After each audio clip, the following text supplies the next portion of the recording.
સુરત શહેરમાં એક ચોંકાવનારી ઘટના સામે આવી છે, જેમાં એક સરકારી શિક્ષિકાને બીમાર પતિની સારવારના બહાને પ્રેમ જળમાં ફસાવીને તેમનું શારીરિક અને આર્થિક રીતે શોષણ કરવામાં આવ્યું હોવાનો કિસ્સો પ્રકાશમાં આવ્યો છે.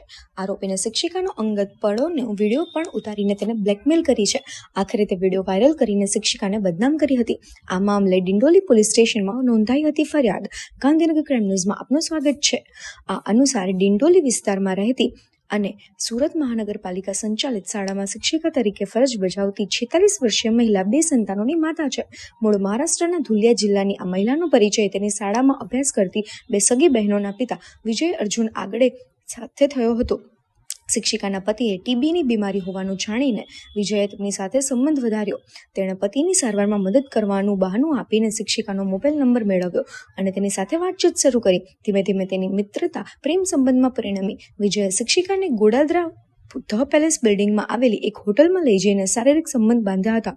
આ દરમિયાન તેણે ગુપ્ત રીતે તેમના અંગત પળોનો વિડીયો ઉતારી લીધો હતો. જ્યારે શિક્ષિકાએ આ સંબંધનો અંત લાવવાનો પ્રયાસ કર્યો ત્યારે વિજયે તે વિડીયો વાયરલ કરવાની ધમકી આપી અને બ્લેકમેલ કરવાનું શરૂ કર્યું.